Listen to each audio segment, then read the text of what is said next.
Habíamos estado hablando, amados amigos, acerca de Jesús y la mujer samaritana, y vamos a estar continuando hablando acerca de esto, pero no sin antes darle las gracias y bendecirlos en el nombre del Señor Jesucristo, ya que están en sintonía con nosotros a través de las redes sociales.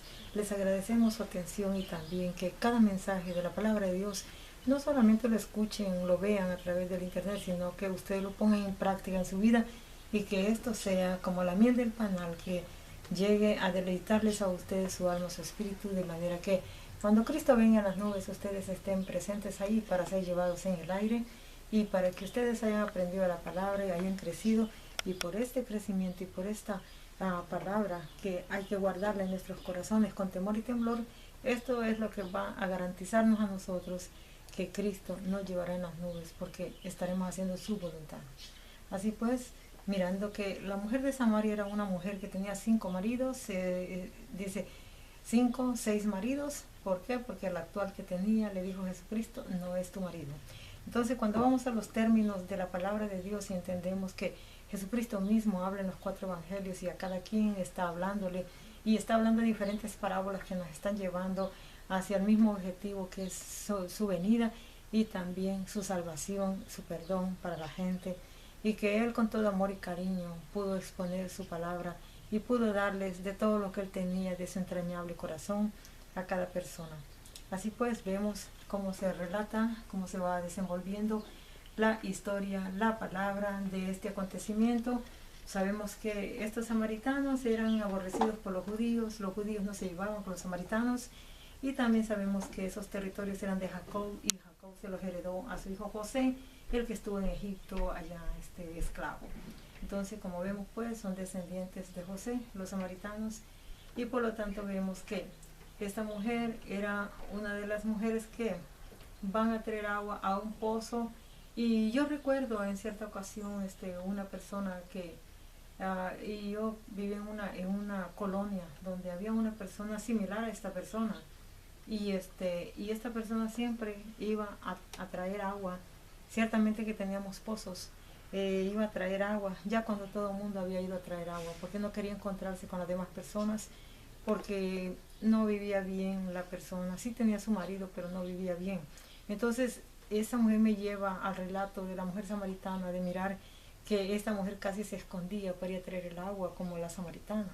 Entonces vemos cómo el encuentro personal con Cristo Jesús la hace a esta mujer una mujer victoriosa, una mujer ya llena de vida, una mujer que rápidamente le dice al Señor Jesucristo: dame de beber esa agua que tú tienes, para que ya no venga yo al pozo a traerla, dice, ya no tenga necesidad de eso, porque Jesucristo le dijo: el agua que yo te daré, nunca más tendrás sed.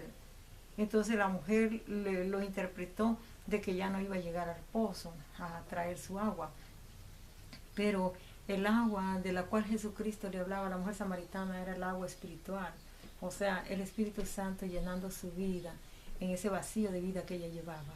Así pues, entonces, cuando ya Jesucristo le descubre su corazón y le dice que ese es el 6.º marido que tiene y que no es su marido, no estaba casada con él, no tenía a ninguna seguridad de tener su pareja como marca la palabra de Dios.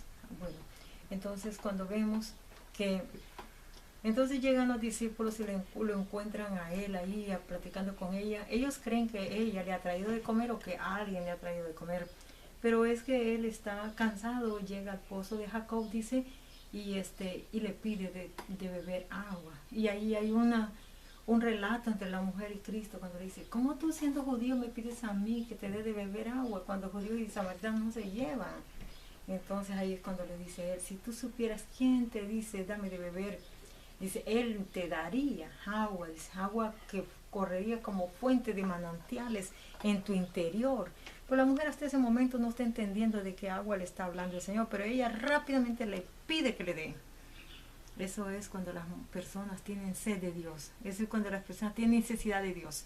Es cuando las personas en su interior están deseando a gritos que Dios conteste, o que si existe Dios, poderle hablar y poderle decir que lo necesita. Dice, él le dijo: yo tengo una comida que comer, le contestó a sus discípulos, que vosotros no sabéis. La comida de comer que habla el Señor Jesucristo era hacer la voluntad del Padre y extender el Evangelio a toda esa gente que estaba hambrienta y sedienta. De esa comida hablaba él. Entonces los discípulos decían unos a otros, ¿le habrán traído a alguien de comer? Jesús le dijo, mi comida es que haga la voluntad del que me envió y que acabe su obra, que predique la palabra, que le dé de beber de Dios, o sea, de su Espíritu Santo a través de la palabra viva, y entonces ya que se termine la obra por la cual yo nací, para la cual yo vine, para la cual estoy presente acá, y que en un tiempo ya no será más. Dice, no decís vosotros, aún faltan 4 meses para que llegue la siega. He aquí os digo, alzad vuestros ojos y mirad los campos, porque ya están blancos para la siega. Y el que siega recibe salario y recoge fruto para vida eterna, pero el que siembra, dice, goce juntamente con el que siega. O sea, en pocas palabras dice el Señor, yo estoy aquí para sembrar la palabra de Dios, estoy aquí para sembrar, y no solamente para sembrar, porque ya el tiempo es cercano y la semilla tiene que crecer, tiene que madurar, o sea, tiene que haber fruto abundante.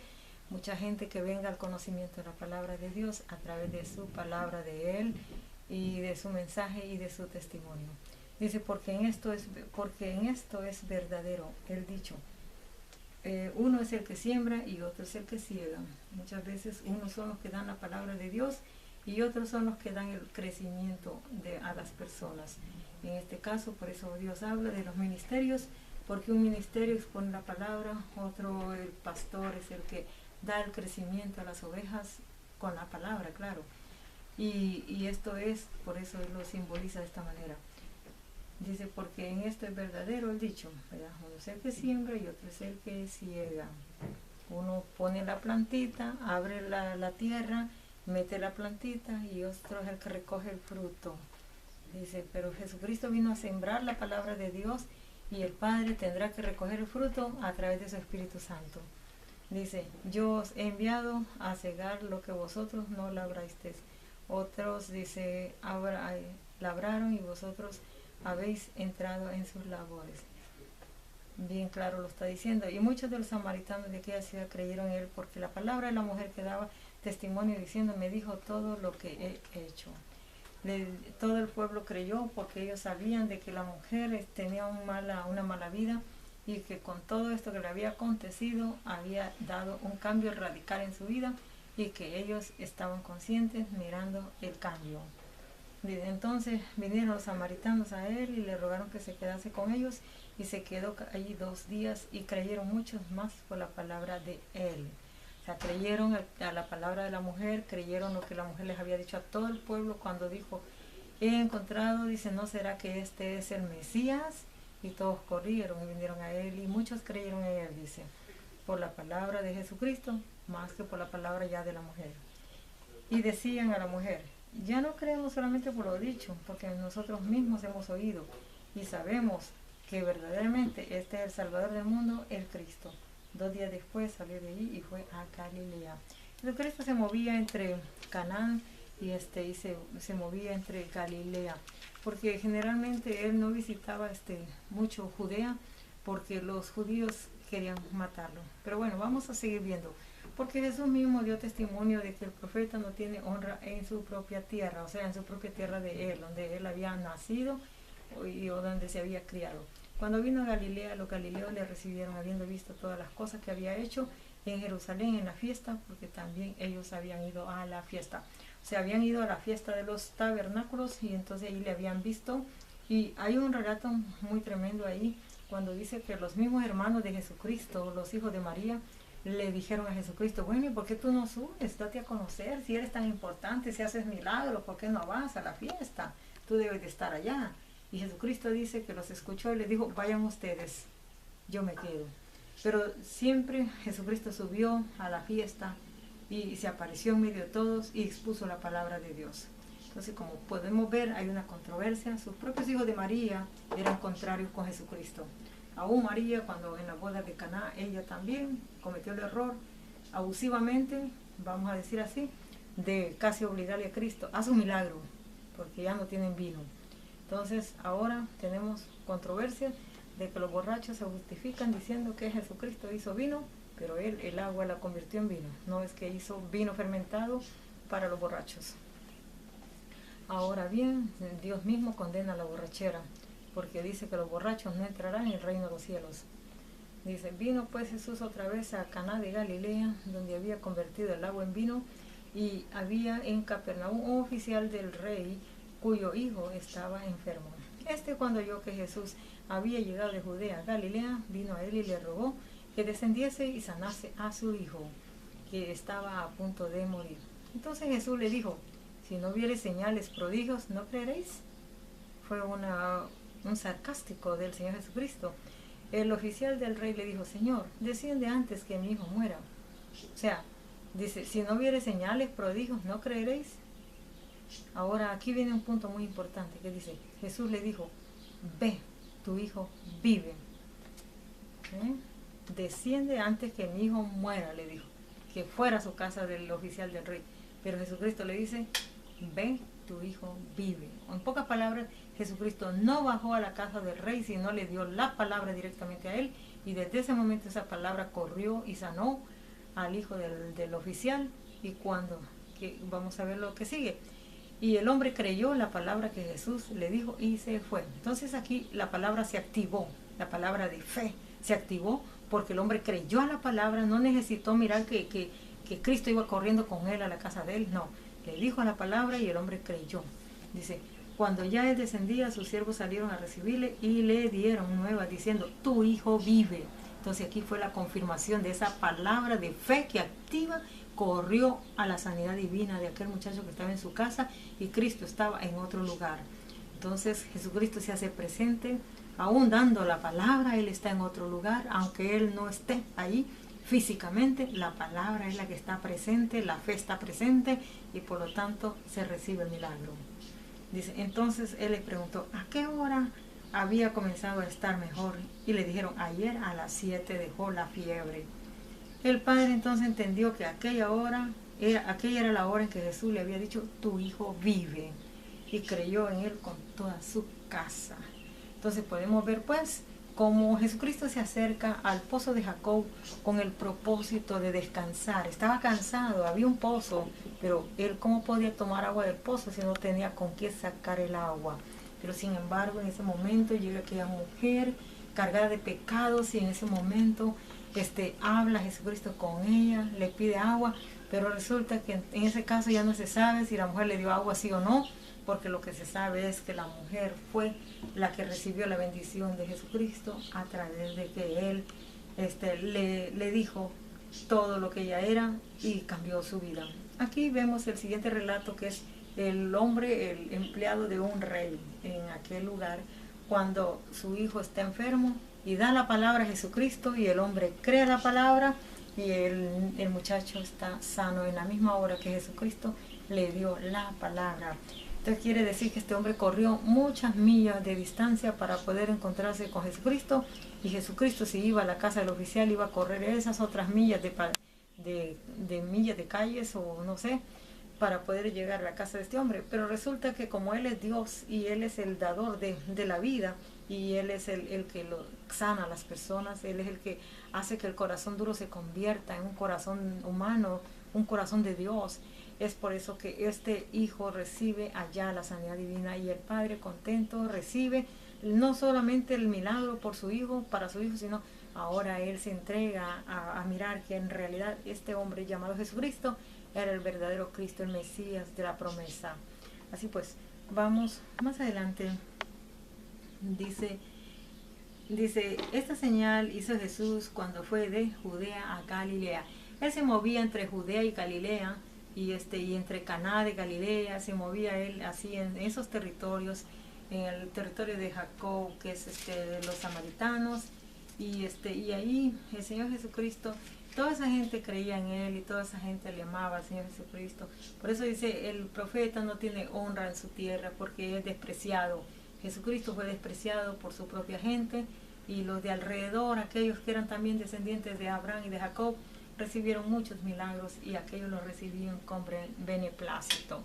Así pues, entonces, como estamos mirando cómo es la autoridad del Hijo del Hombre, estábamos viendo el otro día, entonces ahí se basa la autoridad en la obediencia. Jesucristo obedecía al Padre y por lo tanto el Padre delegaba toda su grandeza, toda su plenitud en Cristo. Antes en la preexistencia ya existía y por lo tanto Él también tiene poder, pero Él como ser humano se limitaba a tomar el poder de lo que Él ya era Dios en el cielo.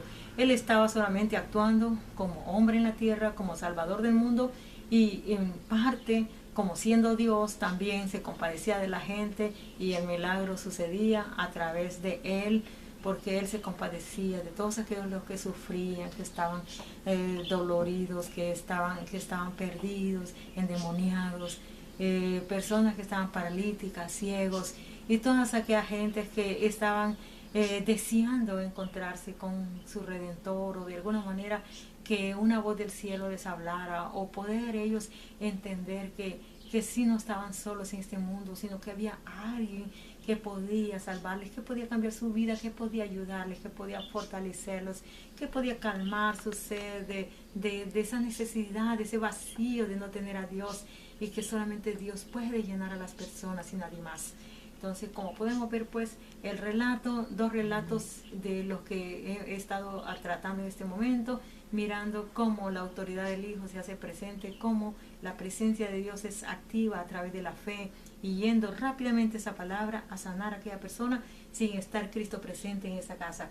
Y nosotros lo hemos visto todo eso, nosotros mismos hemos sido testigos de ese poder de Dios, y es por eso que nosotros con 35 años estamos exponiendo la palabra de Dios al mundo entero. Muchas veces la exponemos la palabra con algunos problemas, pero ciertamente que la palabra tiene que llegar y nosotros somos sus instrumentos del Señor, somos sus vasos para llevar la palabra a toda persona en el mundo entero que esté sufriendo, que esté agotada, que hay muchas personas que... Un día yo estaba en la radio predicando, tenía mi programa en Radio Cali, y ahí una persona me habló a los teléfonos y dijo que él estaba en un puente y que él se quería quitar la vida. Entonces en ese momento dije, pásenme el teléfono por favor, voy a hablar con ese hombre. Interrumpí el mensaje, interrumpí de todo, y luego inmediatamente hablé con el hombre y hablé con él y le dije, mire señor, así, así, le expliqué la palabra de Dios. Y el hombre dijo, gracias, dice, eso era lo que yo quería escuchar, pero nadie me lo podía haber dicho, dice, antes, y por eso yo estaba desesperado, dice. Pues ahora le dije yo, usted tiene una razón suficiente como para vivir y poderle dar gracias a Dios, porque Dios es real y es verdadero, y si usted le clama a Él se puede hacer presente y Él le puede ayudar y Él le puede bendecir y Él puede quitar esos pensamientos malignos. Y oramos por Él y todo, total, que el hombre fue restaurado en aquel momento cuando él estaba desesperado. Mucha gente en el mundo sí camina, mucha gente aún que están en los templos ahí sentados ahí en las bancas, y aún ahí no tienen paz, aún ahí ellos no encuentran nada. ¿Por qué? Porque cuando nosotros tenemos ese vacío en el corazón, pero no le damos entrada al Espíritu de Dios a través de la palabra, entonces no podemos llenar ese vacío, no podemos encontrar nada, porque estamos dentro del reino de Dios, estamos dentro de lo que es donde se predica la palabra, pero esa palabra muchas veces no llega a nuestros corazones porque estamos muy afanados, agotados, solamente oyendo, mirando o quizás experimentando o pensando qué será de mañana para mí, o pensando que tantas deudas que hay no se pueden pagar. Entonces muchas cosas son las que atrapan al ser humano como para no poder llegar al Evangelio de Cristo y no poder descansar en Cristo Jesús. Es por eso pues que el mensaje tiene que ser expuesto sin ataduras, el mensaje tiene que ser expuesto limpio, el mensaje tiene que ser expuesto sin nada de falsas doctrinas ni nada de eso, porque la palabra es tan clara, lo dice bien claro. ¿Quién era Jesucristo? ¿Cómo ayudaba a la gente? No tenemos por qué inventar nosotros lo que Él no ha dicho.